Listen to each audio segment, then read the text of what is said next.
Hi there YouTube, I'm Scotty Deluxe, but on this channel you can call me Quetch. Here we cover all things current Final Fantasy XI, and today we have the next 5 jobs in the series on the new Empyrean+3 armor, starting with Thief, the one I've been looking forward to the most. A job that has needed some gear after what they had gotten in the Relic stage, or the Relic +3 and the AF +3. It just has some gaps in its gearing that I think the Empy gear, the Empyrean gear, is going to fill in. So let's check them out. Number 1, yes, we got what I was hoping for. We got PDL 10 on the head slot. Excellent, excellent, excellent slot for this. Triple attack 6.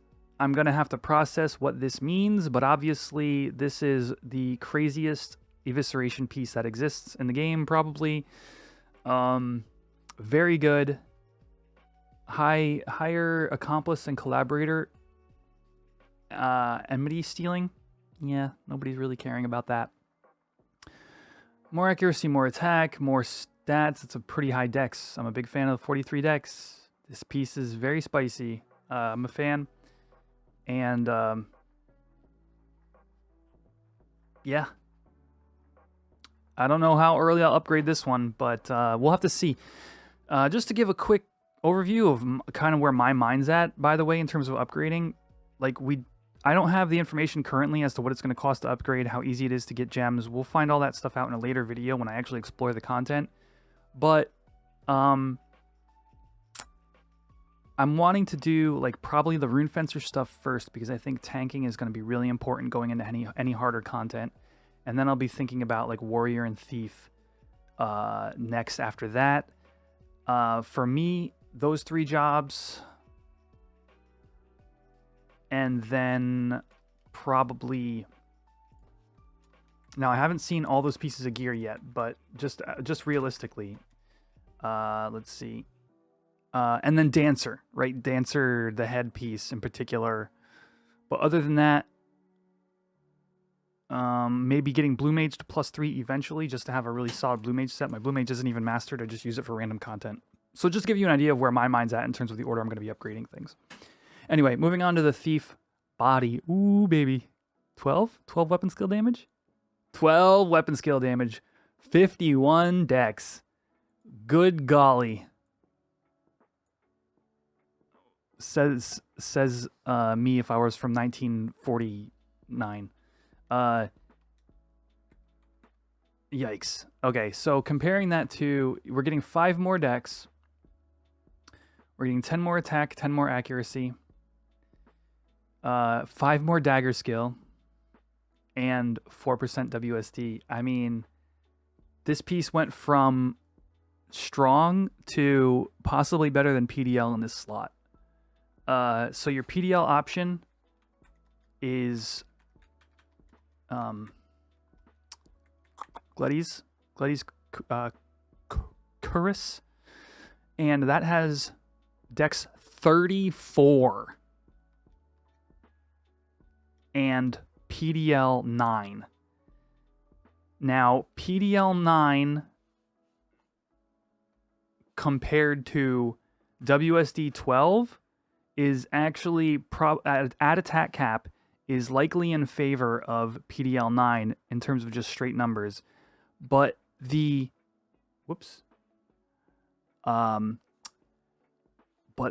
dexterity difference, 34 to 51, that's 17 dex, and a way higher attack and accuracy if you include the... Okay, no, so sorry. Gladys has 65 attack. If you include the dagger skill, yeah, way higher attack and accuracy. I believe this piece is also your PDL, your attack cap piece, which is awesome. Like, you just put this in every single dex-based weapon skill you have for Thief now. It went from a good free Rudra's piece, and stacked Rudra's. What am I saying? It went from your non-attack cap piece to your possibly in all situations nuts. It's going to help you cap PDL and your PDL sets as well. Like, awesome, awesome piece. They knocked it out of the park here. I'd say somewhere in the top 10 of all the new +3 gear. Maybe not top 5 because it's really good for adding damage, but it doesn't do things like the impetus body does, for example. Cool. Moving on to the thing that doesn't matter is the armlets. Sneak attack +30 now. You're adding 2% more base damage to sneak attacks that aren't stacked with a weapon skill. If this stacked with weapon skills and you're looking at a 2% higher increase in damage, awesome. Or a 2% higher increase to your base damage or whatever the calculation is. I just know it's not good. This piece needed to have some kind of JA bonus or something on it at the +3. As it is, it does not have anything special. It's not going to be worth making, except for maybe if you're trying to get the full set bonus, which nobody is. There is a set bonus set that's going around using the next piece, so we'll talk about that there. Skulker's Coolotes. Skulker's Coolotes. Crit rate 7. DT -13. Extra attack accuracy and attack. Okay, I would have liked to kind of like more ballsy use of crit rate. Going from 6 to 7 is like meh, but I did try a set out for a little while that was kind of fun. It was a white damage AM3 set with Twashtar involving this piece and the head piece for the PDL and then the 2% set bonus and the crit rate from this. I would be willing to give it another shot once I get everything to +3, but overall it's kind of a niche build / idea. I'll make it because I'm a completionist for Thief, but yeah, I mean, I'd have to look at my other stuff for like evisceration sets and see if I want this over whatever I'm currently using at non-attack cap in particular. But damage -13 and that white damage build has a pretty high damage taken overall. You know, could be a niche thing, but definitely not important. The feet are more important to a variety of the player base. So TH +5 means this piece alone caps your treasure hunter initial proc, or initial hit, I should say, not initial proc, because the procs are when you see a physical effect on the mob. I like to keep the language different. Your initial TH, which can cap at 8. Unless it's currently has the Moogle, the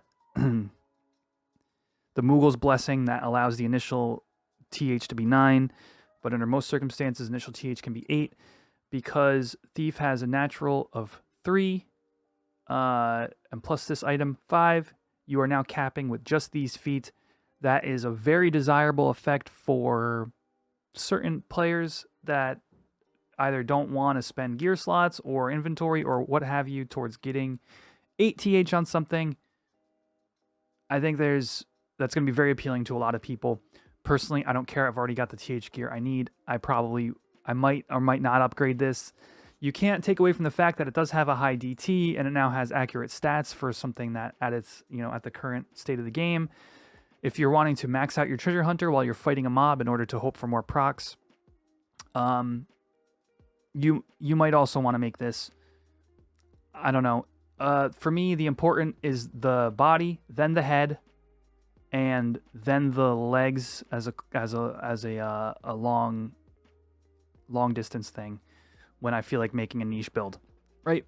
Other than that, hands and feet aren't really important to me, but that, again, the feet is the one place where I would say that's up to you, the player. This may be the first and only piece you make, depending upon how much Thief you play.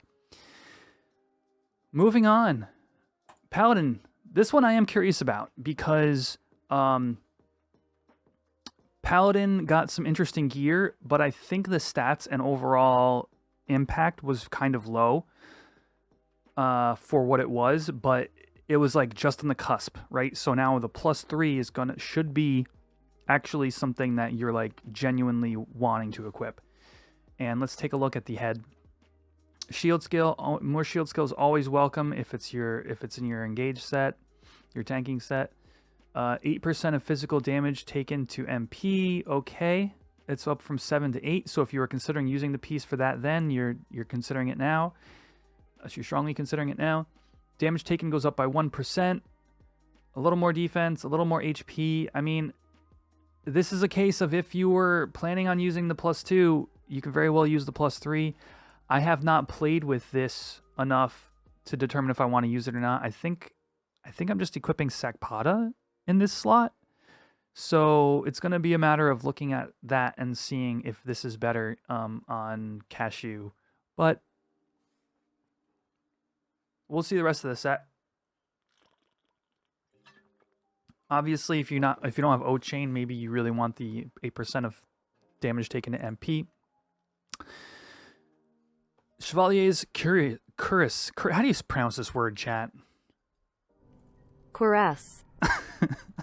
All right. Where's the Chevalier's armor? All right, we're gonna try it, chat. You ready? Chevalier's Cuirass mitigates damage taken based on enmity. SIRD down 20%. All right. I mean, if you weren't capping, you sure are now. Yeah. Okay, Morgan. The paladin body. I don't actually know how much this is mitigating. Let's see if anybody crunched the numbers on the +2. Yeah, nobody says anything here. I don't know. Like, I think the paladin set is one of the sets, honestly, I feel like the community has to spend more time exploring before there are... I'm sure somebody's already done it, right? Like, I'm sure there's people who have already done some paladin testing with the +2, but the whole set overall is one of the sets that I feel like the community needs to play with before you can determine what is the better, what you want to be using. Although I will say, once again, enmity +16 as opposed to 14 and Surd 20%. I did say this in the +2, and I'll say it now. Having high enmity in your Surd set is always good. Also, you're taking less damage in those mid-cast sets, although there's no DT. DT would just be straight better. High enmity in Surd is going to be helpful to you as a tank, period. So this may be one of the earlier pieces you make of the +3. Gauntlets. Shield bonus, damage taken. This is a weird tanking gauntlet thing. Shield defense bonus. Is this better than just wearing Sekpadas for the higher Meva? Right? Sekpada's hands are how much Meva? 112? Probably not. I don't know. These numbers are so... like, they're so... You need to like try them and then actually like determine if this is the better thing to be using. So I'll just lump the gauntlets into that pile as well. Coming down to the cuisses, boost enmity retention while taking damage. This is the piece that I think is a shoe-in. You lose enmity less. Your volatile enmity will decay slower, and you're taking less damage, and you've got higher vitality, defense, and HP. I think that this piece is absolutely going to be your tanking piece, hands down. Mave of 136, and yeah, super solid. Is the sword bonus Dan? Great question that you asked. Probably not.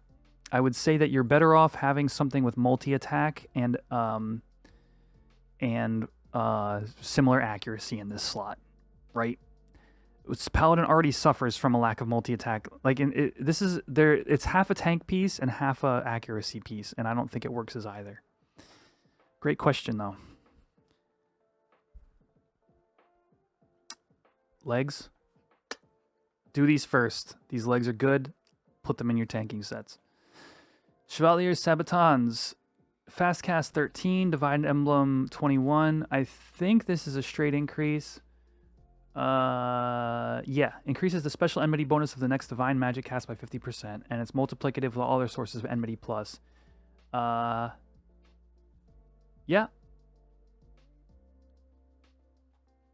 Increases the special enmity of Divine Emblem. So, yep. You're going to want this piece, and you should be a better paladin than I am. And then I was going to say the fast cast is actually relevant. Yeah. You don't have to swap sword and shield. Nice. But RIP the HP. Yeah. Yeah, the Paladin was always on the cusp with their fast cast of having really great sets and then having to make some sacrifices. So this definitely helps. Yeah, the Enmity is strange here, so you may be able to just maintain this piece through Enmity, through your midcast. I don't know. And the Divine Emblem is a straight special Enmity multiplier. This is a career Paladin piece. If you know your job well, you play with this piece and you make it soon. The Quises are very much, you can get this and just use it and you'll be a better tank. The body is like, is for everybody. Like, everybody's going to want this, but you probably don't need it. It's, unless you're trying to prog something harder in the game. And then the head is going to be a personal preference. We did Thief, we did Paladin, and now we're on to Dark Knight. Dark Knight. Double attack 5, PDL 7 to double attack 6, PDL 10. Insurgency? Is this your baller insurgency piece? I think it is. Yeah, 4-fold attack, damage varies with TP. Ooh! Your attack cap insurgency piece just got better. That's nasty. Yeah, well, you know, Dark Knight, Dark Knight is a high PDL class anyway, but it's also a high attack class. I think Mythic Dark Knight got a little bit better with this piece. Insurgency is on Liberator, which is a scythe. Yeah. So this is a Mythic. Oof. Mythic Dark Knights. What a piece. This is beautiful now that I look at it. My gosh. All that side skill, attack and accuracy, along with the double attack and PDL 10. Dang. That's a work of art right there. What are your stat mods? 20 strength, 20 int. Decent strength, low int or medium int. Yeah, okay. I mean, what are you going to do? It's got these are only 20% modifiers anyway, so you're really wanting the PDL and multi-attack procs to carry the damage of that weapon skill. Very good. Wow. All right, let's look at Heathen's Quiris. +3. Dread Spike's Potency, Keck W, crit rate 7, damage taken -13.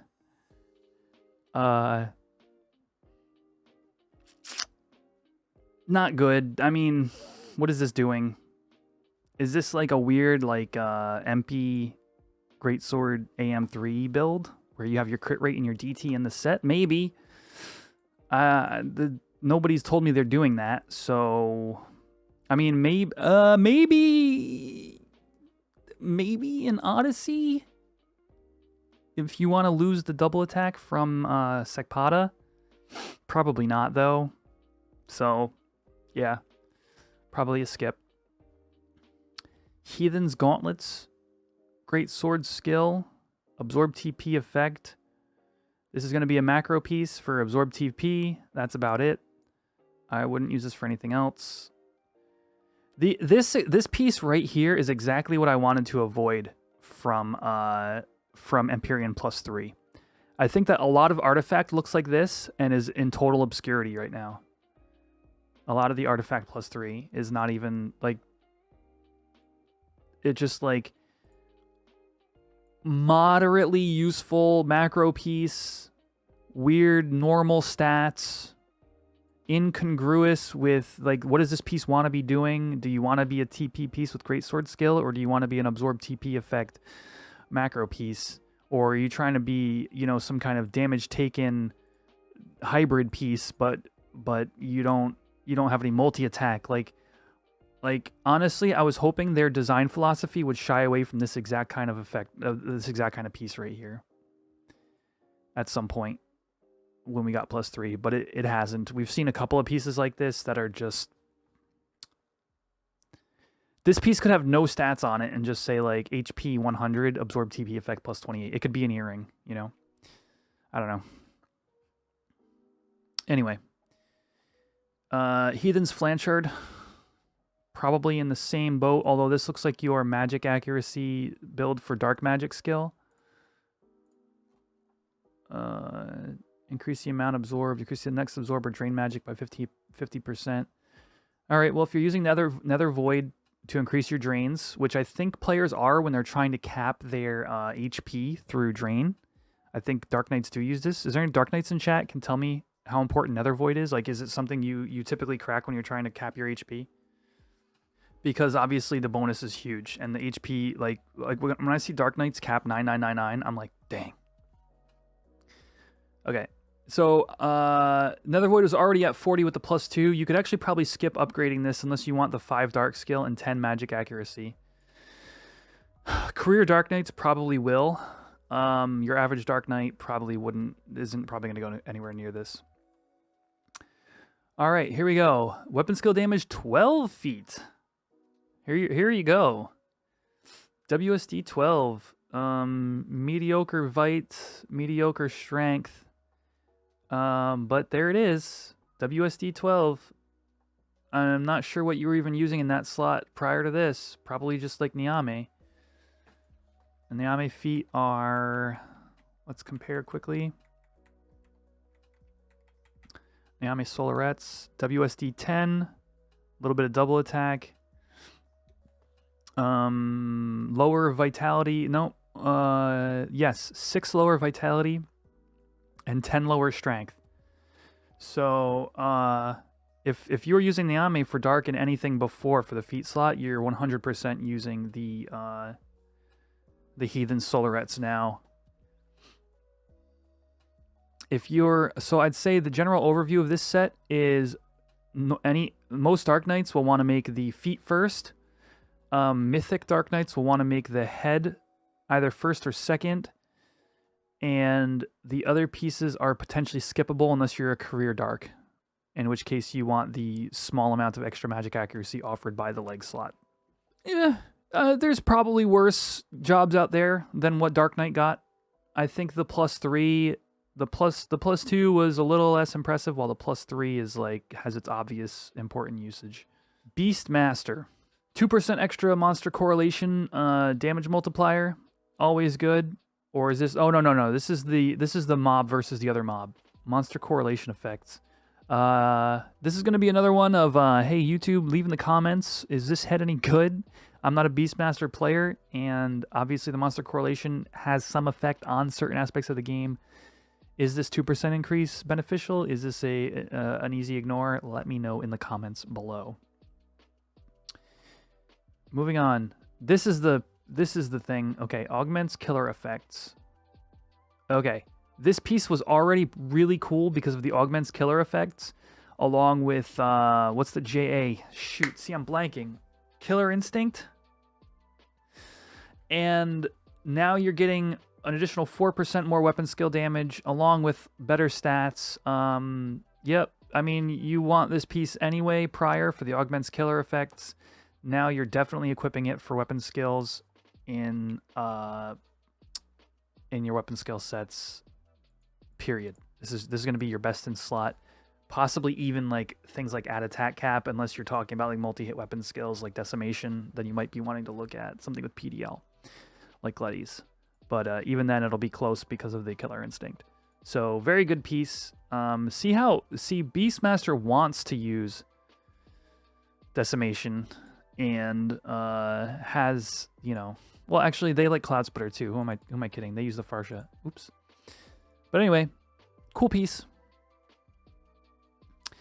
Sick TP bonus, ready TP bonus. Obviously, any more TP bonus is going to directly translate to higher buffs and more damage, so that is welcome. Only 50 is whatever. It's marginal. Crit rate and damage taken -11. You're probably just using this for sick and ready as your TP piece. As your macro piece, and that is what it is. This is going to live in the land of macro pieces. I think there may be a reason you want crit rate on the hand slot. Although, what does the Gleddy's hands offer? Gleddy's has a crit rate of 6% and PDL of 7 and regain. So this isn't even, and damage taken -8 and store TP 7. I mean, any place where you'd want to equip these hands outside of your macro piece, you would just use Gleddy's instead. Even non-augmented, I think. You'd lose a little bit of accuracy and attack as if you're not augmented, but that's all. Moving on. The Quixotes.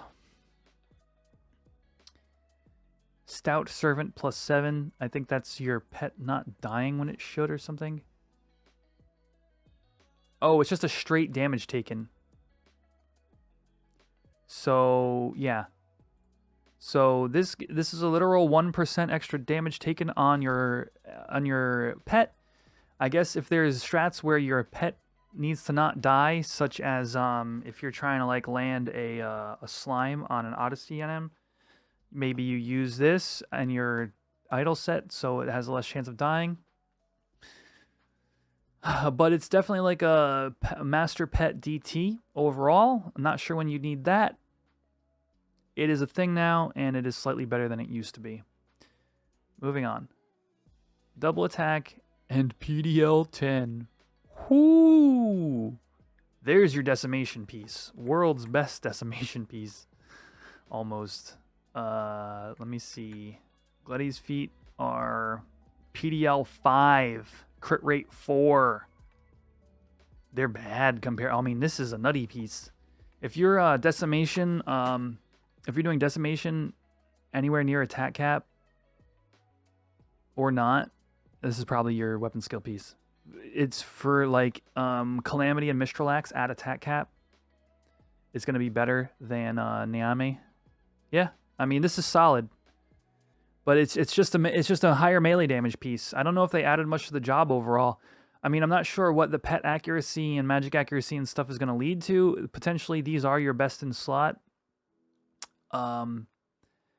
pet accuracy pieces. I don't know enough about Beast. Again, comment down below. Let me know if this overall set is valuable to you. Looking at it, I would say the feet and then the body are probably the two priorities. Here we go. This is where we find out. Did they give us extra pluses on the Bard? Probably not. Let's see it. So, Philly Calote is the head. +3 does not give more Madrigal. Song spellcasting time -16, damage taken -11. This is still your precast piece. Enmity -11, generate less enmity when you're singing songs, maybe, because it's probably not going to be on during your midcast.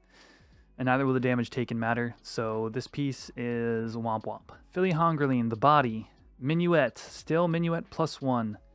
We did get an additional 1% song effect duration. Whoopee. Yeah, song duration is song duration. But that lack of +1 Minuet is like, you really haven't added anything to the job, SE. I mean, in the world of PDL, you can't give us an extra +1 Minuet. Oh. Ghost Sphere Games. Ziz. Thank you for the follow. Welcome to the stream. I mean, you upgraded anyway because it's 1% song duration. Philly Manchetes. March +1. I didn't expect a March +2. But let's see. We got 5 more string and wind instrument skill. That's handy for... and singing skill. That's handy for maxing out your lullabies. Damage taken -11%. When you're singing March in your midcast, you have an extra damage taken. Adds a little bit to the job. It adds more than anything else we've seen. I guess 1% song duration. I keep ignoring it. Now on to the leg slot. Again, no addition to ballad. A little bit of singing skill, which who cares? Song recast delay -10. You're not using these in your midcast anyway, so this isn't going to affect your recast delay. Damage taken -13. This piece is, it's simply your ballad piece like it was before. Yeah, just toss a message, Prosaurus. Toss a message in like the FFXI questions channel or something, and yeah, I can I'll respond there. Yeah, it's still your ballad midcast. I mean, yes, you will get a -10 recast on ballad, but that's it, because otherwise you want the Ambu legs in this slot for any kind of midcast singing you're doing. Bard is almost a total loser in this plus upgrade. Down to the feet, a little bit of extra fast cast, which you were already capping. Scherzo, oops, oh shoot, my bad. For the YouTube video, I'll have to take a screenshot and post it up there because I'm not talking about everything again. Feet, Fast Cast 13, you were already capping Fast Cast. Scherzo +1 is still a Scherzo +1. Movement speed +18 is still movement speed +18. I think in general, Bard gained almost nothing from this upgrade except for 1% higher song duration and a little bit of extra skill in order to help you cap your